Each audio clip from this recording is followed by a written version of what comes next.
tinawag na tayo, sumagot tayo, at ibigay ko tayo ng sarili na may kalayaan, at kailangan natin ng suporta, accomplishment, whatever.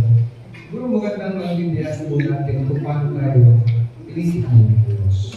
Dahil sa bandang huli, ang ating pong kasihan ay sino bang pinagbibigyan natin?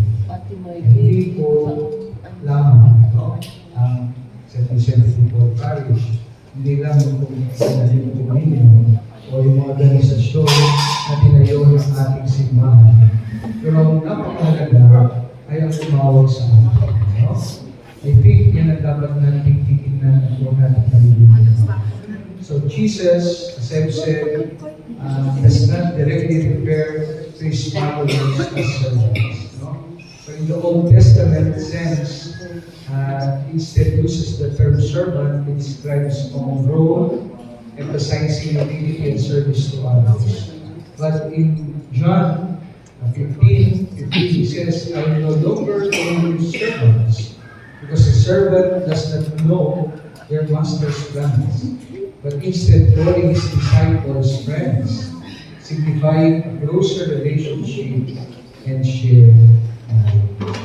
So in other words, gusto ko lang po ipunto sa huling topic na ito, na makita natin na hindi tayo utusan ng Panginoon. Hindi tayo nalibig ng ating Panginoon.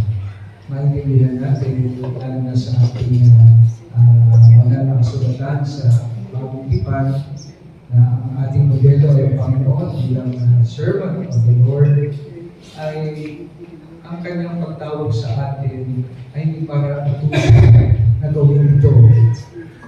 Volunteer ka, gawin mo ito. Di ba?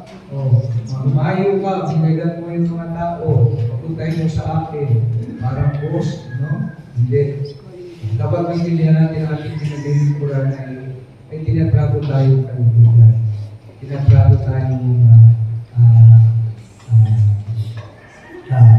collaborators. Whatever term that we use, isa lang ibig sabihin, tayo ay kasama niya. No? Kaibigan niya at pinagkakatiwalaan niya ng mga bagay na gusto niya ituro sa sanlibutan at ipangharal sa sanlibutan. So we are not just servants per se, we are not just slaves per se, but we think Christ considered us as his friends, as his brothers and sisters, more than just servants.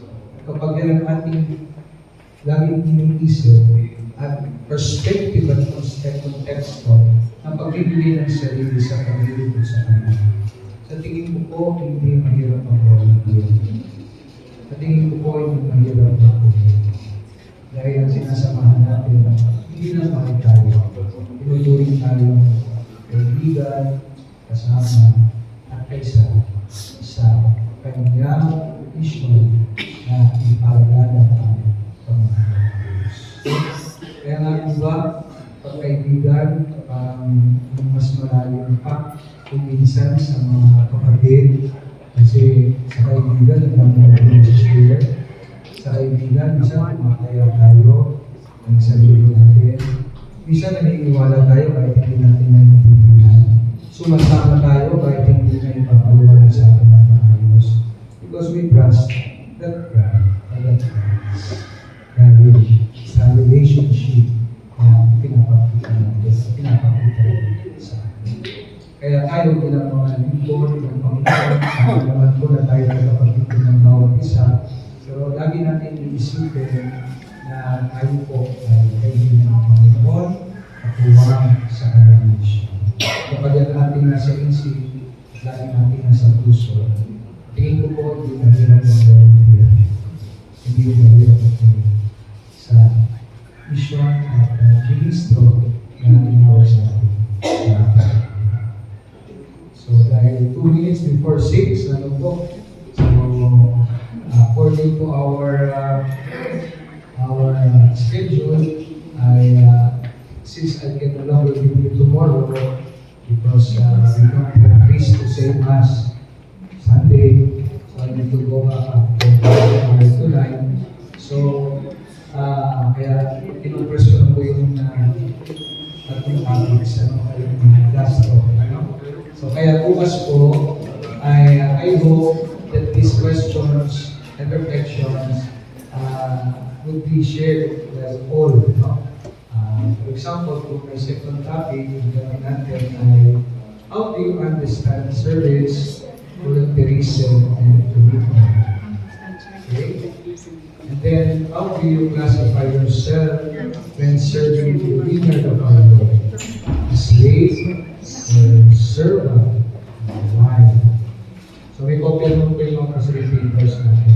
And then, since tomorrow, the schedule would be after breakfast with morning prayer, and there will be another dito, we will have again sharing, pwede po ito, and then isama nyo po sa sharing ninyo, another questions for reflections sa ating next week ay ito po, no?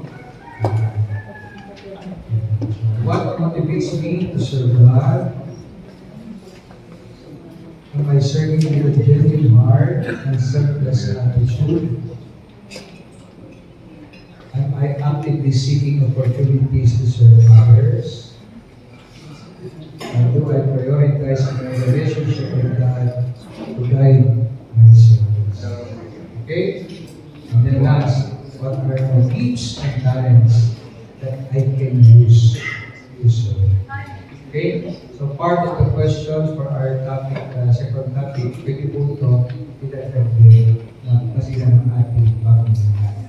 And as a result, I will ask our facilitators na tomorrow after the sharing, each group will be given a Manila paper. At doon sa Manila paper, I hope ay magaling mag-drawing doon. Mag-drawing po kayo ng puno. At doon sa puno, gagawin po natin yan, tatawagin natin commitment tree.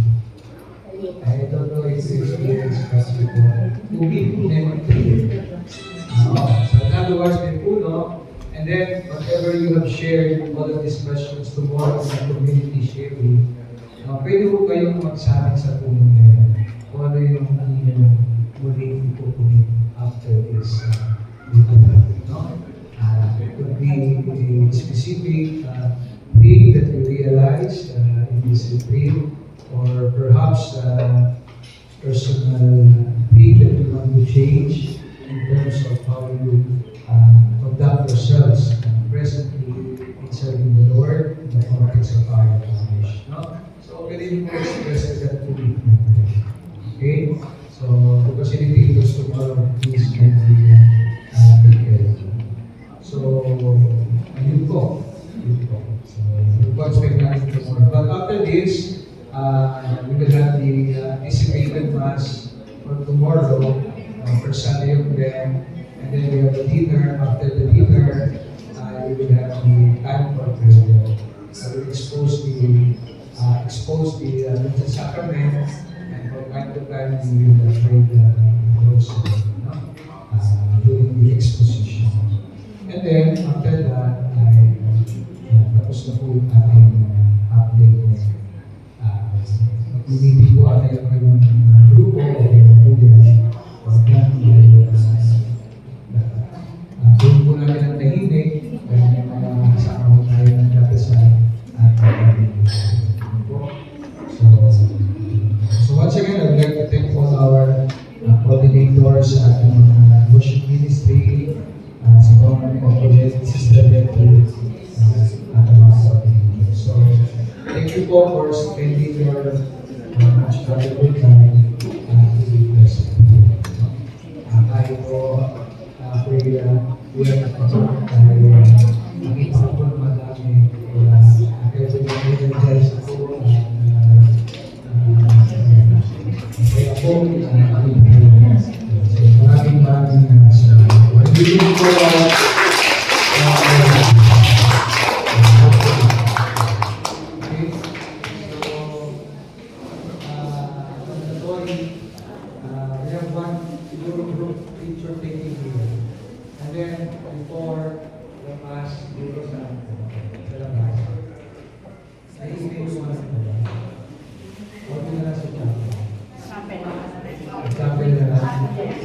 what you call the start of it.